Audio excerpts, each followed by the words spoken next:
عسلامة. فما متابع طلب مني كيفاش نمشيو من باب بحر لصباط الجزيري. احنا توا كيما وريتكم باب بحر وهذاك بور دو فرانس باش نمشيو على النهج. هذا هو نهج روما، باش نكملو طول. هذا كل نهج روما.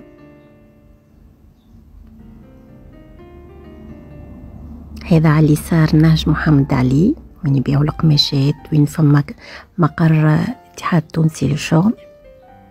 كملوا طول.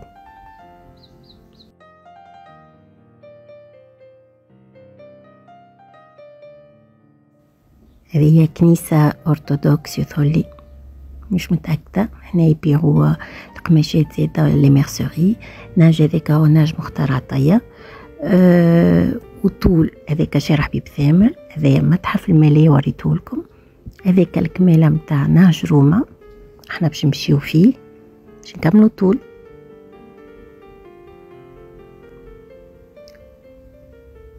وهذا نهج الدباغين صورتهولكم برشا مرات. احنا باش نكملو طول في النهج هذا. هاوكا نهج روما.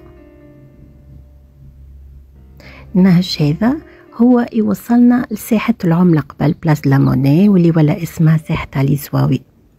في الساحة هذه المعروفة بزوز الشجرات الكبار هذم اللي على اليسار، هما كبار برشا في الحجم وفي العمر، عمرهم تقريبا 80 سنة. هذا نهج لافوازيي، وهذه البنية اللي على اليمين كانت مقر البنك المركزي، وذلك بداية من الاستقلال. هاهما زوج الشجرات اللي نحكي لكم عليهم، وهذه البنية اللي كانت مقر البنك المركزي بعد الاستقلال. احنا باش نكملوا طول.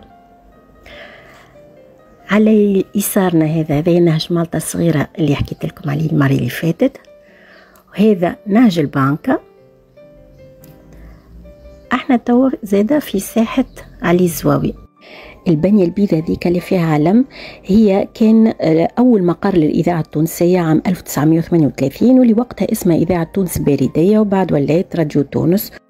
وين يبيع في الكتب هذيك مدخل المدرسة القديمة الرابطة الإسرائيلية أنسين إيكول داليانس إسرائيليت، واللي بعد ولات اسمها كوليج مالطا صغيرة ولا كوليج ساحة العملة، وأنا قريت فيها 3 سنين.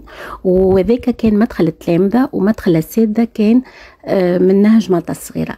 النهج هذاك اللي بحذا مقر الأولاني متاع الإذاعة اللي حكيت لكم عليه البنية البيضاء، ذاك نهج أثينا، وذاك روت سالين اللي باش نتعداو منه، اللي وين باش يهزنا لنهج الجزيري وين فما صباط الجزيري.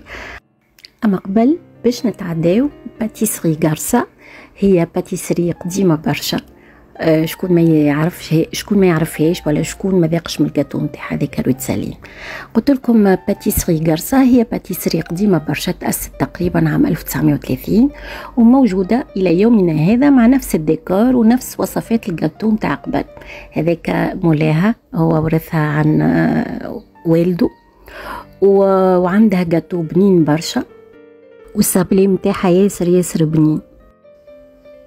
أكيد راكم سمعتوا بها باتيسري غارسا. احنا توا خرجنا من الباتيسري، هاوكا ساحة العملة قدامنا، هيا الباتيسري. احنا باش نمشيو على روت سالين. توا دخلنا في روت سالين، نمشيو طول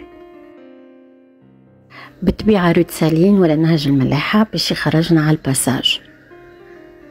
احنا باش ندورو الدورة هذه على اليسار. الدورة هذه هي النهج الجزائري، نهج الجزيري. هذاك علاش جاء اسم صباط الجزيري. صباط نزيد نذكركم اللي هي القبو المسكر، يعني كي الممر يبدا مبني من الفوق يتسمى صباط.